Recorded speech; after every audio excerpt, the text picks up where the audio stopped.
noches, un saludo muy especial para nuestros televidentes dentro y fuera de Colombia y gracias por acompañarnos a esta hora. Hoy tenemos al banquero más importante de América Latina analizando los efectos de la crisis económica sobre el continente y entregando su visión sobre el desplome de las pirámides. Otro colombiano que también brilla, pero en el fútbol internacional. Y por supuesto Tola y Maruja, que ya están metidas en los villancicos y chismes de Murcia. Se enciende el radar. ¿Qué tanto afectará la recesión económica mundial a Colombia y a los vecinos? ¿Por qué ocurrió en nuestro país un fenómeno como el de las pirámides? ¿Cuánto más durará la incertidumbre? Luis Alberto Moreno, presidente del BID y reconocido como el banquero más importante de América Latina, le responde estos y otros interrogantes a Paola Ochoa. Radamel Falcao García hace goles en el River Plate de Argentina, pero su equipo está en crisis. ¿Cuál es el futuro de este talentoso jugador? ¿Se irá a Europa? En un diálogo con Javier Hernández Bonet, Falcao habla de la importancia de la condición mental en el éxito de los futbolistas. Hoy pues Tola, vi pues que van a sacar el billete de 100.000 pesos. ¿Eh? De 100. Otro billete que no vamos a conocer. No conocimos el de 50. El radar ya está encendido. Estados Unidos y las potencias europeas y asiáticas están en recesión.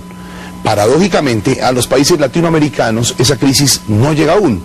Pero la pregunta es, ¿cuándo padeceremos los efectos? Pues el presidente del Banco Interamericano de Desarrollo BID, Luis Alberto Moreno, tiene una visión tranquilizadora, aunque advierte que no hay que dormirse en los laureles. Moreno, mirando un congreso sobre responsabilidad social empresarial, y allí recibió a Paolo. Hablaron de la situación de Colombia frente a las amenazas de la economía mundial.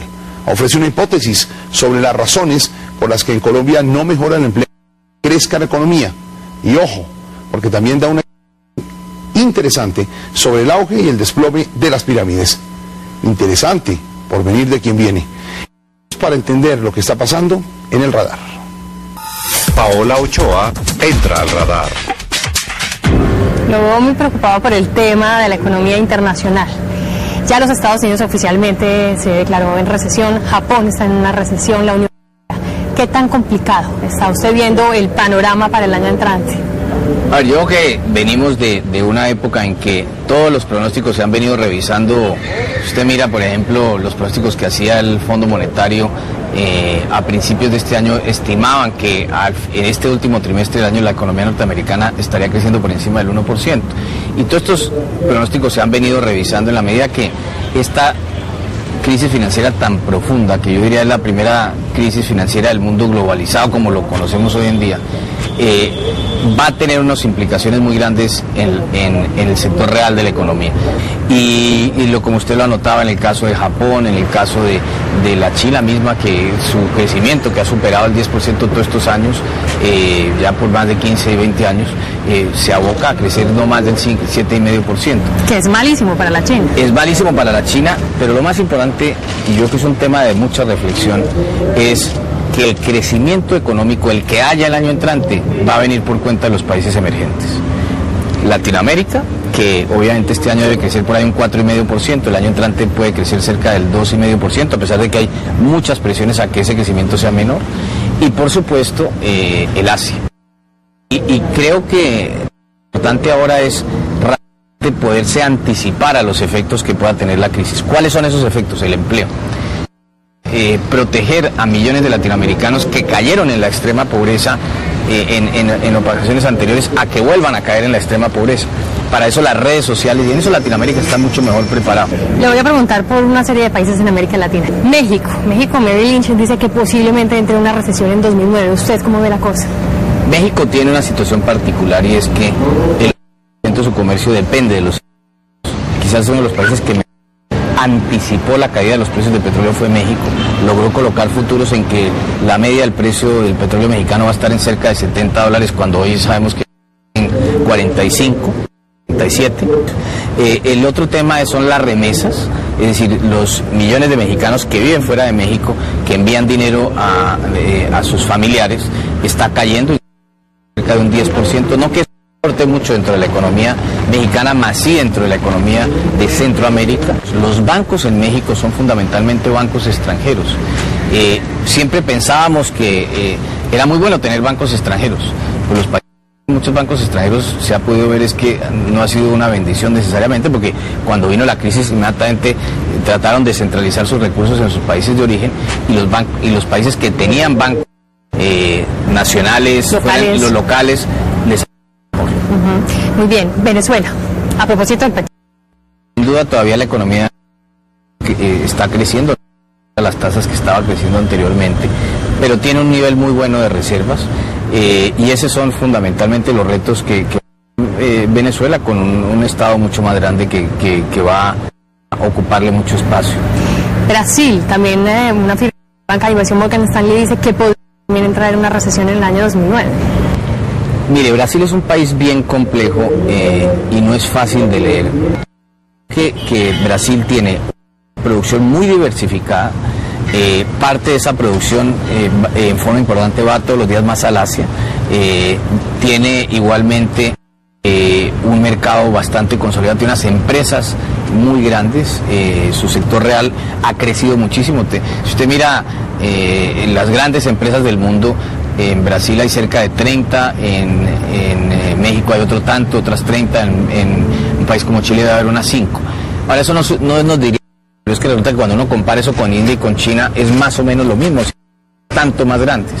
Entonces eso le tiene distintas redes que le creería que llegue a una recesión ninguno, ni México ni Brasil. Van a estar más en México, está creciendo cerca. Le pregunto por otro vecino, Ecuador.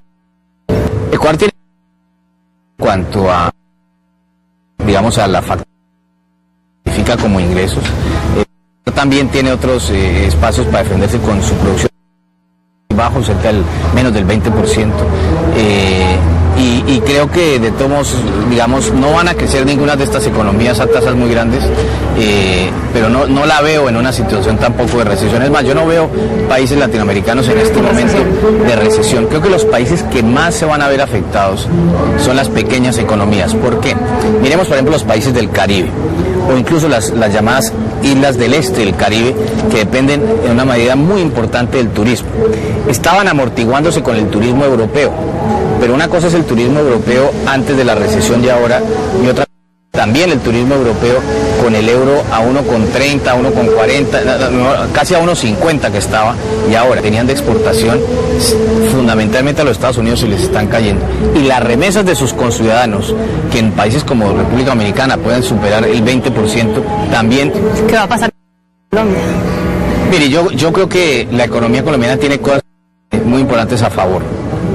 Yo creo que todavía tiene unos márgenes en cuanto a la inversión extranjera que está llegando. Yo creo que de todos modos va a seguir llegando inversión extranjera. No a los ritmos que venía llegando, pero Colombia hace escasamente 8 años estábamos recibiendo 1.500, estamos ya en niveles de 10.000. No vamos a tener un crecimiento del 4,5, del 6, 7 como tuvimos en el pasado, más del 2, más cerca del 2,5 y del 2%. Y es una oportunidad para el gobierno para enfrentar mucho más, creo yo, con más agresividad, por ejemplo, la infraestructura. Vamos a tener un problema de empleo, seguramente se va a disparar la tasa de desempleo en Colombia. ¿Hay quienes dicen que puede llegar al 13%? Colombia tiene un tema raro que yo no termino de entender, y es que a pesar de todo ese buen crecimiento económico, algo pasa que no logramos bajar la tasa de desempleo. No sé si es que haya gente que se ha acostumbrado a vivir en la informalidad.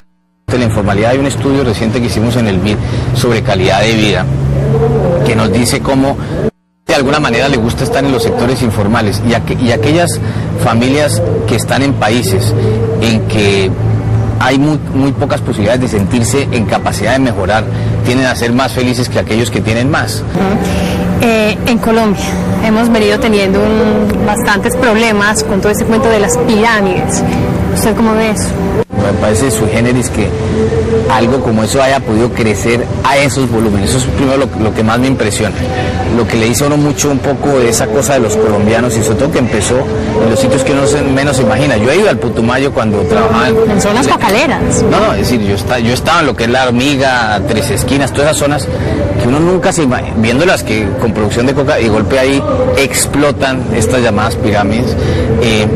Creo que, digamos, sin duda había que reaccionar más temprano. Nadie se imagina, o sea, yo nunca me imaginé que esto tuviera los tamaños que tiene. Creo que había que intervenirlas como se ha hecho y tratar un poco de sincerar qué es lo que pasa. Y creo de otra parte que aquí hay un mensaje muy grande un poco para las instituciones financieras en Colombia. Yo creo que hay que repensar cómo se le da un servicio financiero a todos esos sectores. El Banco Oportunidades es una buena alternativa, pero yo creo que hay muchas experiencias en el mundo que bien vale la pena mirar. Nosotros hacemos una cosa que llamamos el microscopio, que es donde miramos dónde funcionan mejor las microfinanzas. Colombia no está en los sitios más altos. Los que están mejor son países como Bolivia, como Perú, curiosamente países que han tenido sectores informales más grandes a través del tiempo. Pero creo que ahí hay un tema grande para pensar, y es porque a mí la reflexión con que me quedo es, si esas pirámides fueran legales, imagínense lo que significaría para que tanta gente entrara mucho más al sistema de la economía y que le pudiera el crédito como consecuencia de regarse mucho mejor a todos esos sectores. Toda la razón, en Colombia solamente el 40% de los ciudadanos tienen una cuenta de ahorros en un banco. Y creo que eso es un tema difícil, o sea, yo creo que es un tema de creación de cultura, es un tema de cómo se articulan los servicios financieros y de cómo se piensa en generar la banca con un concepto totalmente diferente. El TLC con los Estados Unidos, ¿se embolató? A ver, sin duda se embolató porque pues esto ha debido salir hace rato. Es una lástima que quedamos, digamos, metidos en una discusión que no tiene nada que ver con Colombia y todo que ver con la política, digamos, local americana. Una política que es muy fácil de describirlo. El Partido Demócrata depende de los sindicatos como una de sus fuentes de financiamiento, pero más que de financiamiento, de organización política. Yo lo advertí muchísimo y aquí me miraban como raro. ¿Se va a debatir en el Congreso? Yo estoy seguro estoy seguro que no le podría decir el día porque es muy difícil de calcular. La agenda legislativa va a ser muy pesada el año entrante. ¿Le gusta el equipo económico que acaba de armar el señor Barack Obama? Mire, yo conozco a muchos de ellos, los conocí, tuve el privilegio de conocerlos cuando el gobierno del presidente Clinton y después de eso los he visto mucho. Yo creo que está constituyendo, como se diría en inglés, el Dream Team, o sea, el mejor equipo posible. Yo que conozco, eso ya viéndolo, eso suena muy bien. El tema es cómo van a lidiar con tantos egos. No, los egos, pero sobre todo cuando uno tiene gente muy brillante, tiene que pagar el costo de que todos tengan ideas, de que todos las defiendan con mucho vigor, y el equilibrio de eso es muy difícil. Y eso es lo que va a tener que demostrar el presidente Obama, pero él quiere y le gusta, pero no lo envidio porque ese tipo ya cuando uno se confronta a ese tipo de situación, tratar de encontrar consensos en esos espacios es muy difícil. Y ahí es donde viene lo que llama todo el mundo la soledad del poder, que llega el momento en que bueno, hoy ya todo el mundo dice, pero ahora me toca decidir a mí. Finalizar, un consejo para los empresarios del país que están viendo un entorno económico internacional muy complicado, de liquidez también cada vez más apretada y por supuesto, bueno, un tratado de libre comercio embolatado. Mire, yo que frente a lo del Tratado de Libre Comercio de todos modos seguimos teniendo las preferencias. Yo diría una cosa, mire, los asiáticos siempre hablan de que las crisis son también oportunidades y yo diría que uno nunca una crisis no aprovecharla. Yo partiría de cualquier análisis a partir de eso. Este es un tema que nos durará un año, que nos durará 2 años y después que hay como una esquiva y la gente que vea esto, y en eso yo creo que vale la pena. Warren Buffett, uno de los grandes inversionistas americanos que calladito está invirtiendo y estoy seguro que entre 3 o 4 años sí, va a ser el gran beneficio. Y ahorramos los... la mejor punta. Yo creo que en Latinoamérica lamentablemente no ahorramos lo suficiente. En la asamblea del BID, todavía decía que brillaba. Por eso, porque creo que de ahorrar como hemos debido hacer. El país que mejor lo hizo fue Chile. ¿Qué tan mal para esta?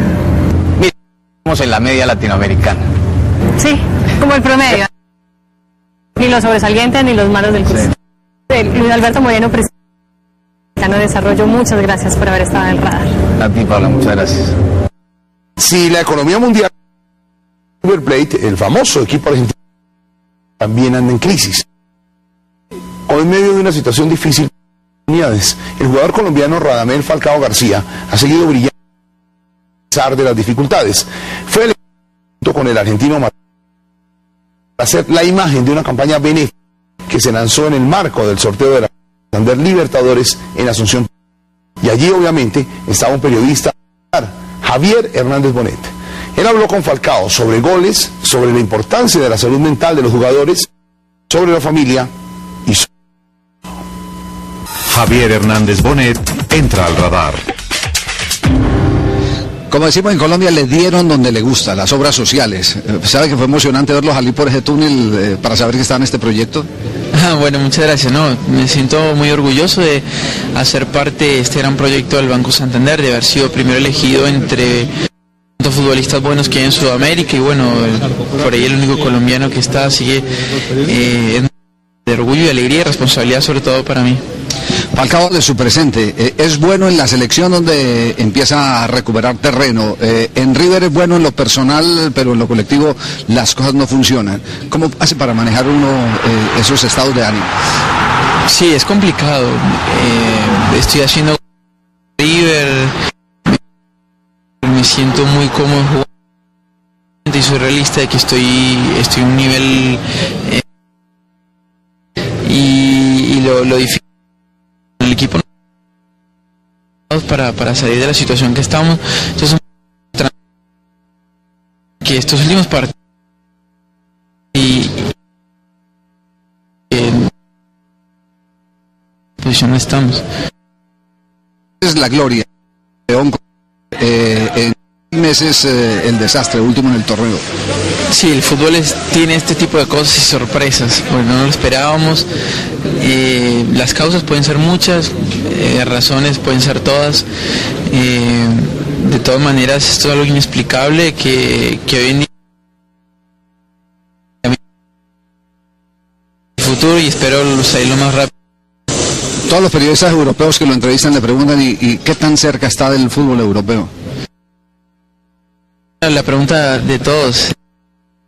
Yo está en River por 6 meses más y en otro momento por ahí sí estuviera preguntando saber que mi futuro. Hoy sé que estoy bien, que el momento va a llegar y tengo que estar solamente preparado, así que me trato de preparar para ese momento. ¿Y va muy adelantado todo el proyecto de ir al fútbol europeo?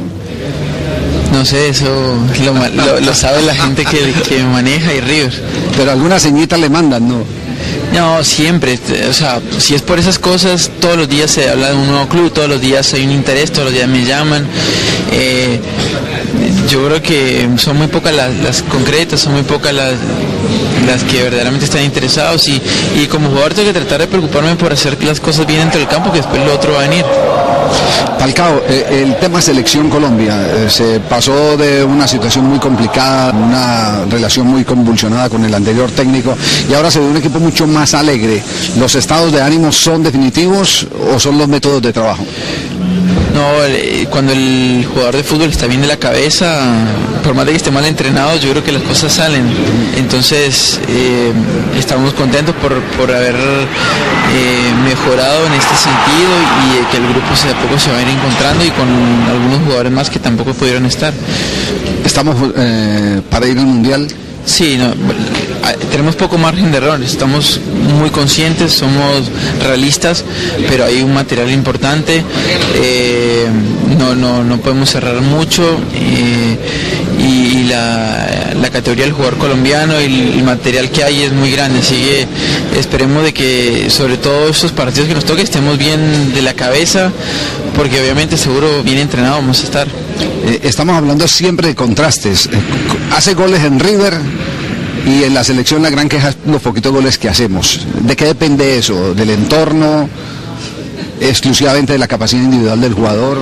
No, yo creo que tiene que ver también del entorno y el jugador. Cuando hice el gol contra Nigeria fue un gran pase de Sergio Herrera y si él no me lo hubiera dado, por ahí no hubiera podido definir cómo lo hice.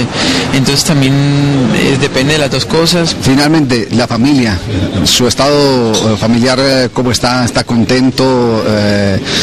¿Ha logrado todos sus proyectos? ¿Emocionalmente ha contribuido mucho la relación? Sí, estoy bien. Me ha servido mucho para crecer, para madurar, para tener un equilibrio. Y eso se ha visto reflejado por ahí en los resultados también deportivos. En definitiva el deporte no lo es todo en la vida, pero sí se ve reflejado en los frutos del fútbol en el momento que estoy atravesando. ¿Qué tan cerca está de Dios? Cerca, sí, siempre. Pues mi vida gira en torno a Jesucristo y trato de seguirlo, de vivir mi vida según sus preceptos y consejos, así que estoy muy feliz de que Él ha sido fiel conmigo y me ha llevado a lugares donde no me he imaginado, y el poder estar acá también sé que es gracias a Él y es un motivo de orgullo. Falcao, ¿cómo se habla con Él? Por ejemplo, antes de un partido, ¿cómo una conversación con Dios? No, es una oración, simplemente decir lo que siento, lo que quiero, cómo estoy. Es una comunicación abierta, sí. No es el recitar de las oraciones. No es el recitar, me parece que somos personas que sentimos, que vivimos y Dios quiere saber lo que nosotros vivimos, y yo trato de tener esa comunicación, esa relación personal de amistad, y bueno, hoy en día he podido ser testigo de lo fiel que ha sido con su palabra para conmigo y en mi vida que me ha llevado a lugares, bueno, donde no me imaginaba. ¿Se ve como pastor apenas termine la carrera o como director técnico? ¿O director técnico y pastor? No, director técnico no. No, seguramente voy a seguir llevando la palabra de Dios en el deporte y también en otros lugares, como lo puedo hacer ahora. No sé si pastor como Kaká dice que va a ser pastor, no sé, yo no sé todavía, pero por sí, ahora atleta de Cristo. Sí, voy a seguir llevando la palabra para aquellos que necesiten y compañeros. Gracias, Falcao. No, por favor. Muy amable. Falcao García, en el radar. Muy interesantes estas opiniones del joven Falcao. Qué bueno oír deportistas hablando de esa forma. Él se encomienda a Cristo y nosotros nos encomendamos a... Bueno, cada quien verá a quién se encomienda, porque ya llegan Tola y Maruja. Tola y Maruja entran al radar. Ay, señor. Este Caracol sí está más lejos que la ayuda del gobierno a los tumbados de las pirámides. Sí, está lejos. ¿Cómo van, señora? Ay, Clímaco Alfredo. ¿Cómo? Clímaco Alfredo, Por el clima. Ay, rendidas ahí boleando Kimba todo el día intentando vender el Papa Uribe, el muñequito que cantaba ¿Y villancicos. cómo les ha ido? Está agotado. ¿Está agotado? Déjale muy agotado. Sí, ya. Ve, canta, dile pues para qué. Ahí va. Escuche. Sálvese quien pueda, que yo me salvé. No metí la plata en DNG. El malvado Murcia salió con el cuento. Traigan sus dineros, yo se los caliento, se los multiplico 300%. Sálvese quien pueda, pongan atención. Yo también perdí mi reelección. También me tumbaron mi reelección. ¿Cómo le parece? No, ya están de villancicos ustedes, y muy actuales, muy del momento. Bueno, y hablando de actualidad, tenemos una chiva. ¿Tienen chiva, Tola y Maruja? Estuvimos con Murcia. Estuvieron con David Murcia de la Cola Caballo, que se aportaron, ¿no? Y que muchas saludes y que tranquilo el Clímaco Alfredo, que ya te borró el computador.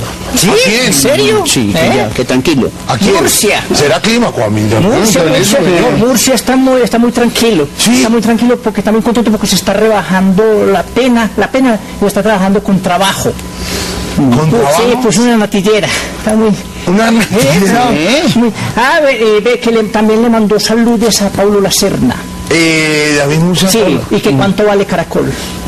Ay, señora, por favor. Sí, como como Caracol hay que venderlo porque con ese precio que puso el gobierno para la ronda de la... Está muy... Entonces, y la chica, Murcia nos encargó... ¿qué es eso? La cola de caballo. No. La cola de caballo. No. Ahí está. Mira. Esa Para es. que nosotros la subestemos, subastemos, vea. ¿La van a subastar la Sí, está en muy buen estado. No es sino lavarla para quitarle la grasa y desbastarle la horquilla y ya. La vamos a subastar después de comerciales. ¿Después de comerciales? Sí. Ah, pero atención, Sí. a los padres de familia no le den pólvora a los niños. Sí. Si quieren oír explosiones, denle frijoles con coles. Que eso es lo que quieren, pues. Ay, señora, por favor, con esos consejos. Regresamos con la subasta de Toro de Baruja hoy en el radar. Claro, explosiones menos peligrosas, es lo que se llama. ¿Cuál es el precio de salida? De subasta. ¿Cómo entonces? ¿Cómo es la cosa? No, han criticado mucho al ministro Juan Manuel Santos porque llevó a Natalia París a entretener a los soldados. Que cómo se le ocurre llevar una modelo que estuvo casada con un mafioso. Y qué fregadera con Natalia, ¿eh? Ella cómo iba a saber que su marido era un mafioso. Pues muy difícil uno saber si el marido de uno es mafioso. Pero vea, le vamos a dar atención, televidentas, unas pistas para que sepan si su marido es mafioso. Tomen nota, vea. Pistas por si... Pistas para que se den cuenta, vea, si su marido manda poner griferías de oro, Ave María. Eso es claro, en el baño. Desconfíe. Si su marido le da por comprar un equipo de fútbol, sospeche. Todo equipo, claro. Y si su marido se enmoza con una modelo, ábrelo. ¿Y la subasta? No, y lo más sospechoso es donde diga que va a comprar CNN, ¡ay, corra! Bueno, precio base, para la colección de Murcia hay un precio base porque no pues como los canales de televisión, que el tercer que no tiene precio base. Es el secreto. Acordate que nos presentamos la semana antes en Medellín. En el Águila Descalza. En el Águila Descalza. Allá van a estar. Y de ahí hablamos. Precio base y la semana entrante subasta. ¿Cuánto ofrece? No, hablamos la semana entrante. Borde caballo de descargo. Oiga, les tengo frase para irme. Mire lo que le recorté de la Negra Nieves hoy en El Espectador. La vejez nos quita las majaderías de la juventud, pero nos devuelve la sabiduría de la niñez y la impertinencia de los bebés. Ahí se las traje de regalo. De la Negra Nieves hoy en El Espectador. Majaderas, ¿qué más? No, para que la tengan. Qué bueno. Lean la que me voy hoy y nos vemos el martes sus cosas. Impertinencias de los bebés, muy impertinentes los bebés. Erutan, hacen de todo. Chao, señoras. Ustedes, gracias por acompañarnos. Nos vemos mañana en el radio y a ustedes los espero el martes. Ya que no ofreciste, ¿cuánto nos ofrece por el muñeco? ¿Colabore? No, pero la precio base. Entonces, este sí ya tiene precio base, ¿no?